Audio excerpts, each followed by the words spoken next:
Essa é a primeira aula de Técnicas de Programação 2, onde a gente vai fazer os primeiros passos na programação utilizando a linguagem de programação Scala, né, a linguagem Scala.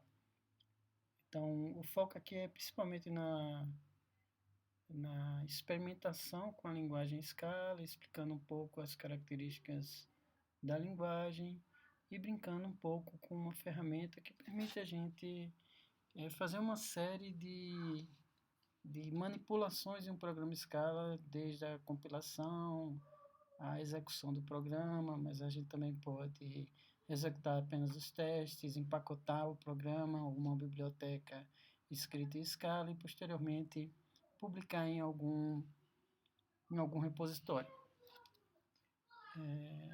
A linguagem Scala é uma linguagem muito interessante, né? Ela foi projetada por cientistas da computação com muita experiência, muitas contribuições na área de linguagem de programação, e ela tem um desenho, um projeto muito elaborado, né? Então foi uma linguagem realmente muito bem concebida, muito bem planejada, tomando decisões que realmente levaram a um desenho de linguagem com bastante qualidade, né? Então, se por um lado, né, a linguagem ela é bem elaborada, né, ela talvez seja a linguagem que melhor combina os paradigmas funcionais e imperativo, né, orientado a objetos.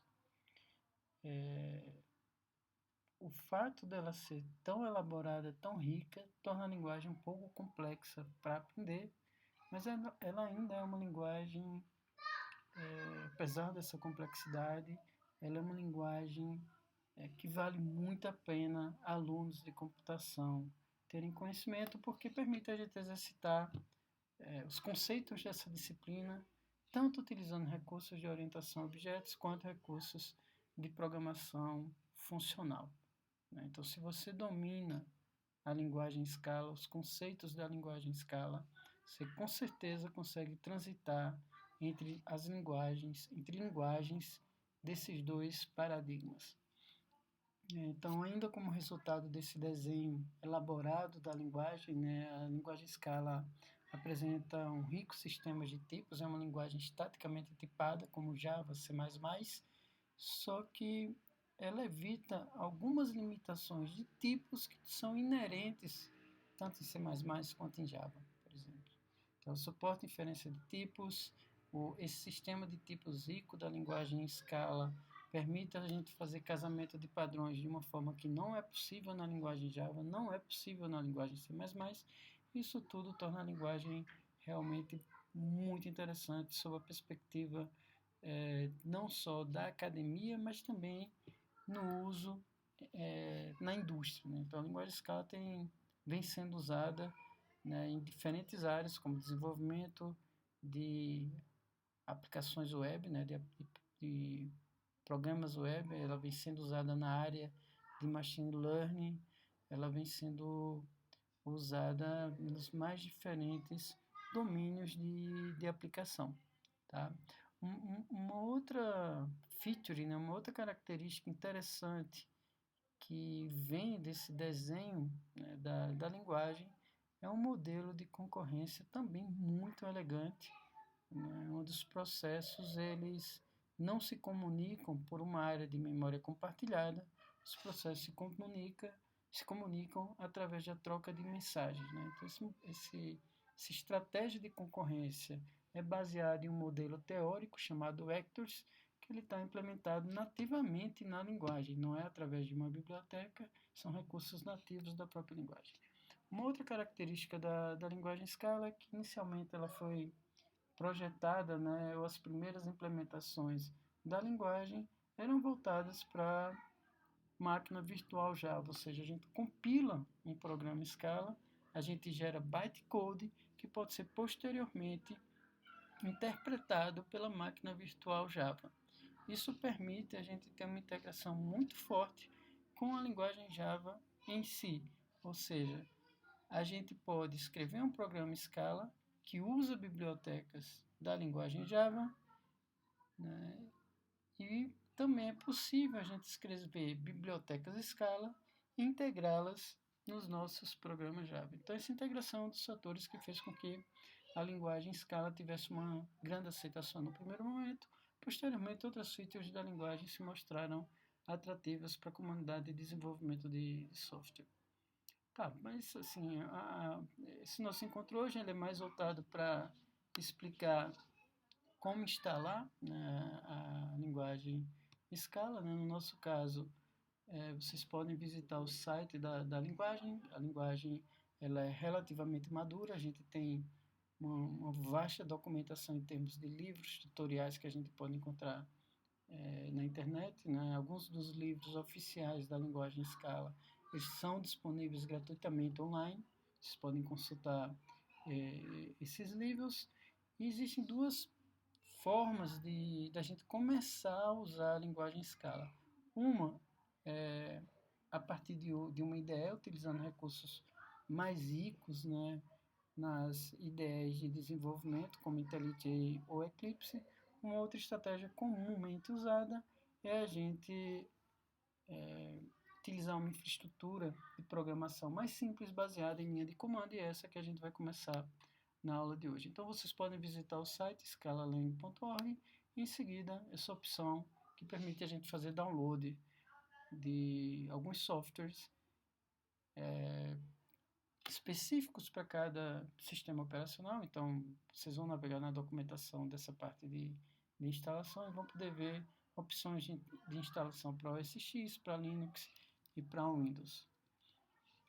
Então, quando vocês clicam naquela opção de download, esse site ele vai ser, essa página ela vai ser aberta e vocês, né, precisam ter como um pré-requisito já instalado no ambiente de vocês o Java Development Kit, pelo menos a versão 8, e em seguida vocês podem seguir as instruções para instalar essa ferramenta SBT, que permite a gente criar projetos Scala, compilar projetos, executar projetos e assim por diante.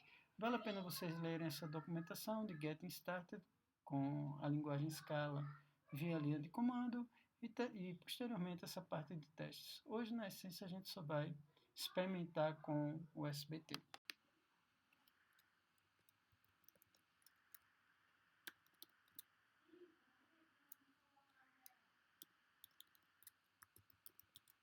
Então, vamos começar agora a dar os nossos primeiros passos na linguagem de programação Scala, em particular usando a ferramenta SBT. Né? Como eu falei anteriormente, essa ferramenta ela pode ser usada para executar os testes de um programa na linguagem Scala, pode ser usada para compilar um programa Scala, pode ser usada para executar um programa Scala, para empacotar e publicar em algum repositório. Né? Isso aqui eu estou num diretório vazio, quase vazio na verdade, tem uma pasta de target que eu posso excluí-la. Agora o nosso diretório está vazio. Eu posso iniciar ou criar um projeto Scala utilizando o próprio SBT em um dos templates que estão disponíveis. Né? Esse em particular cria um projeto minimalista na linguagem Scala, já com alguns recursos do próprio SBT. O SBT, vocês vão ver, é uma ferramenta que ela configura todo o ambiente. Então, as primeiras execuções do SBT em um projeto específico consomem um certo tempo, mas à medida que ele está bem configurado, que o projeto está bem configurado, à medida que todas as bibliotecas do projeto já foram recuperadas, ele tende a efetuar as operações mais rápido. Tá? Também tem algumas estratégias para deixar o SBT um pouco mais eficiente. A gente vai discutir essas estratégias posteriormente. Então, aqui na essência, eu só estou criando um projeto mínimo, né? O famoso, o notório Hello World. Mas a ideia, nesse momento, né, vocês vão ver que ele demora um pouco para a criação de um projeto, mas a ideia aqui é que a gente possa se familiarizar, né, um pouco com o uso do SBT. Nesse momento a gente não vai avançar muito na linguagem Scala, mas brevemente a gente já vai estar construindo algumas, vamos dizer assim, algumas bibliotecas ou programas um pouco mais elaborados. Mas, novamente, esse primeiro contato a gente só está interessado realmente em entender um pouco o SBT, se familiarizar com ferramentas de build, né? Você já deve estar acostumado com o Make, para a gente fazer o build de programas em C, C++, a gente vai se familiarizar um pouquinho com SBT. Então aqui a gente está criando esse nosso projeto minimalista, eu não vou nem alterar o nome do projeto, então ele já deve ter criado um diretório Hello World nessa minha pasta, criou. O SBT, ele gera o projeto, já cria um arquivo que serve como um driver para o próprio SBT, esse arquivo build.sbt, deixa eu só editá-lo um pouco. O SBT gera esse arquivo com uma quantidade grande de comentários. Eu vou deixar os comentários nesse primeiro momento, depois a gente pode excluir parte deles. Tá? Mas nos próximos vídeos a gente vai editar esse arquivo build.sbt para adicionar algumas bibliotecas que os nossos programas dependem. Por exemplo, se a gente quiser executar uma biblioteca de testes, eu preciso adicionar no build.sbt essa dependência para que o próprio SBT recupere, ou seja, faça um download dessa biblioteca que o nosso programa depende pela internet. Tá? Então, deixa eu só editar aqui um pouco. A primeira coisa que eu vou fazer é alterar o nome do programa. Ele vai ser chamado Hello World TP2. Eu vou alterar o nome da organização, né? Então essa disciplina está sendo conduzida pelo Departamento de Ciência da Computação da UNB. Então a organização é o domínio, né, da aplicação invertido, né? Então em vez de ser SIC UNB-BR, a gente coloca BR UNB-SIC. Esse é um padrão que já vem sendo usado há vários anos, né, para a comunidade de desenvolvimento Java, né, e Scala herdou algumas dessas decisões, né, algumas dessas práticas de desenvolvimento. Eu alterei aqui um pouco a versão do projeto para dizer que ainda é uma versão muito inicial e o resto, na essência, é código comentado que posteriormente a gente deve estar utilizando. Tá? Além de ter criado esse arquivo SBT, ele só remover esse arquivo de backup, ele também criou uma pasta source que dentro dela, obviamente, a gente vai colocar o código-fonte do nosso projeto. Mas esse código-fonte, da mesma forma que existe convenção para as ferramentas de build, como Maven, Ant, Make, etc., o SBT não é diferente. Então a gente segue uma convenção na estrutura do projeto, na forma como o código-fonte do projeto está disponibilizado. Então, em geral, ferramentas como ferramentas como SBT, como Maven, organiza a estrutura de código-fonte em duas subpastas, né, a partir do source, a partir da pasta src. Uma árvore, um ramo da árvore de subdiretórios vai conter o código-fonte da aplicação e um outro ramo vai conter o código-fonte para testar a aplicação. Tá? Então hoje, por exemplo, dentro da pasta source, a gente só tem uma pasta main. Posteriormente, a gente vai adicionar uma pasta source/test que vai conter o código de teste do projeto. De tal forma que quando a gente executar o SBT, ele vai reconhecer que o código que está nessa pasta source/test, na verdade é um código específico para testar o programa. Por enquanto a gente não está editando código de teste, o próximo vídeo vai discutir um pouco uma biblioteca específica de teste que é bastante popular na comunidade Scala.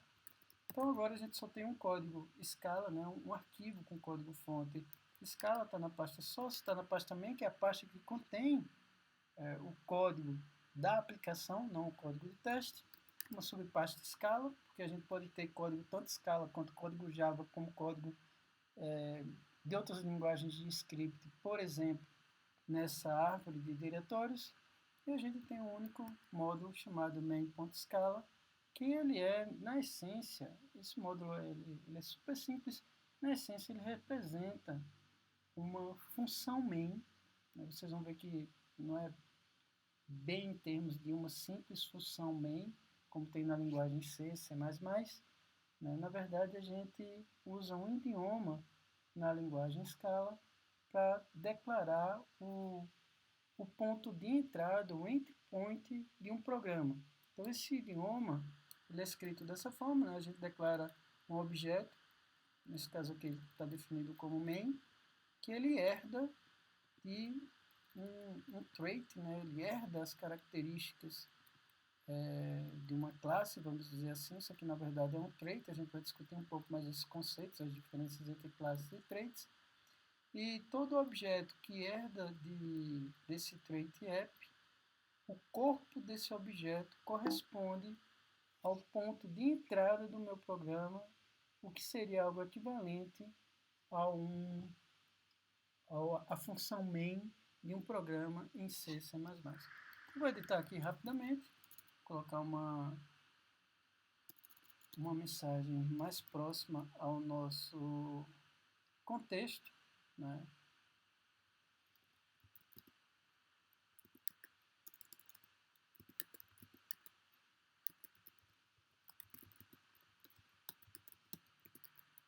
Então, olá, turma A de Técnica de Programação 2.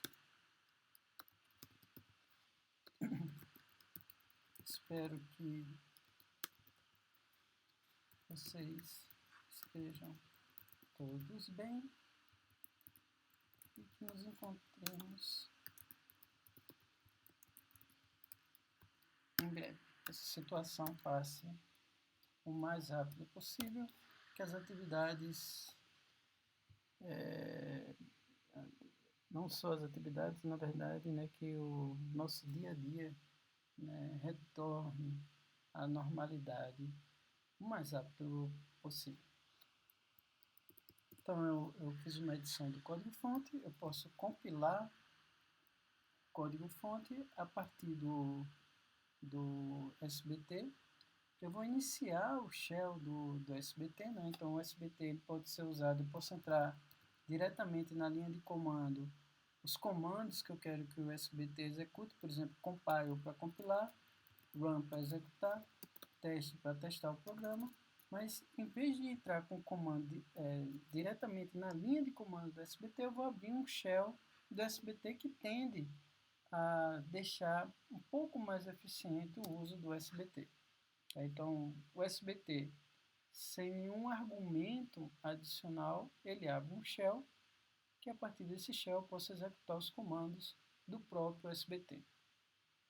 Como eu falei ainda há pouco, as execuções do SBT, as primeiras execuções usando o SBT são um pouco mais demoradas, são um processo um pouco cansativo, mas com o tempo, quando ele se configura, né, adequadamente, recupera todas as bibliotecas, né, coloca algumas predefinições do projeto, isso tende a ser mais rápido. Então, aqui a gente iniciou o SBT, então a primeira coisa que eu vou fazer é compilar o programa. Talvez eu tenha introduzido algum erro, mas eu acredito que não, naquela alteração do código. Está dizendo que está compilando, compilou, e agora eu posso executar o programa a partir do próprio shell, onde ele imprimiu a mensagem: olá, turma A de Técnicas de Programação 2, espero que vocês estejam bem e nos encontremos em breve. Tá? Então esse é o primeiro contato com o SBT. No próximo vídeo a gente vai começar a desenvolver uma versão zero de uma biblioteca de estruturas de dados que eu quero que vocês enriqueçam, né, que vocês usem como um veículo para que vocês se sintam mais familiarizados com a linguagem Scala, com as bibliotecas de teste da linguagem Scala, com a diferença entre as diferenças entre o estilo funcional e o estilo mais imperativo, ambos suportados pela linguagem Scala, e também se familiarize mais com o SBT, né, que é uma ferramenta que a gente precisa usar sempre que a gente está programando na linguagem Scala.